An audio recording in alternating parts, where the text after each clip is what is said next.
Di balik senyum Aurelie Moeremans, tersimpan kisah yang tak banyak diketahui. Lewat buku Broken Strings, ia menuangkan kepingan masa muda yang pernah patah. Bukan untuk mengeluh, tapi sebagai cara berdamai dengan luka, dan belajar menguatkan diri dari masa lalu. Ternyata inilah alasan Aurelie Moeremans menulis buku Broken Strings. Di balik setiap halaman, tersimpan kisah masa muda yang penuh luka dan proses bangkit yang tak mudah.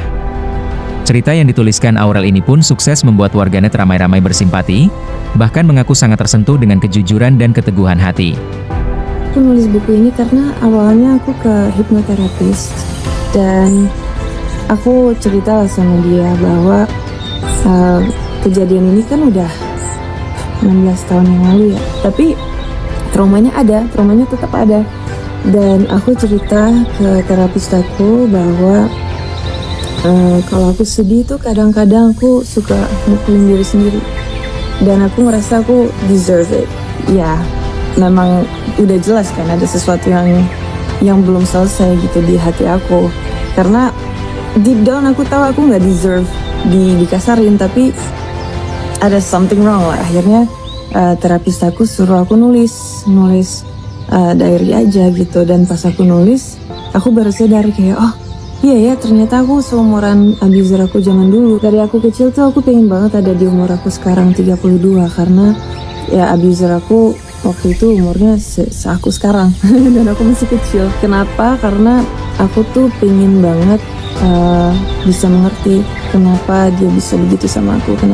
Kenapa sih gitu, karena dulu aku benar-benar nggak ngerti kenapa orang bisa setega sekeji itu. Dan ternyata pas aku udah umur 32, aku baru sadar nggak ada yang mesti dimengerti. Memang semua itu tidak seharusnya terjadi. Memang aku apa saja sih. Jadi aku nulis diary, terus aku berat sih sebenarnya pas aku nulis karena aku kayak membuka luka lama. Tapi akhirnya aku bisa melihat semua yang terjadi dari point of view yang berbeda. Sebenarnya pas aku nulis tuh kadang-kadang aku kayak, kok aku dodol banget ya zaman dulu. Tapi memang waktu aku umur 15 tahun tuh ya karena aku masih kecil, nggak ngerasa dodol. Aku bener-bener nggak ngeliat jalan keluar. Aku nggak mau spoiler, tapi intinya Tyler baca buku aku dan dia bilang ini tuh bisa membantu orang lain. Terus aku kayak bingung gitu, maksudnya gimana? Ya kamu mesti terbitin ini tuh bagus banget untuk bantu orang. Aku memang orangnya cukup tertutup dan berat lah untuk share pengalaman yang setraumatik itu. Tapi karena dia bilang cerita aku bisa membantu orang lain, akhirnya aku memberanikan diri untuk menerbitkan versi bahasa Inggris untuk cek ombak dulu.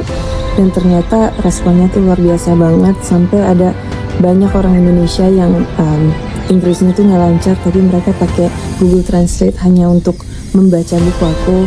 Dan banyak yang baca buku aku dalam waktu 3 jam. Benar-benar kayak gila banget. Aku pikir tuh orang bakal males baca buku, soalnya kan ya baca caption aja suka pada males gitu, apalagi buku, aku mikir. Tapi nggak juga, di hari pertama aja banyak banget yang DM aku panjang-panjang, bilang relate, bilang bahwa buku aku kasih harapan. Sampai ada korban si abuser aku yang dulu kontak aku, bilang bahwa buku aku tuh ngasih harapan untuk masa depan yang lebih bagus gitu. Aku awalnya kayak nggak percaya mata aku sendiri, kayak korban yang lain. Aku nggak tahu kalau dia tuh ada korban lain. Dan ternyata ada. Ya kita nggak usah bahas dia, tapi akhirnya aku memberanikan diri untuk mengeluarkan versi bahasa Indonesia.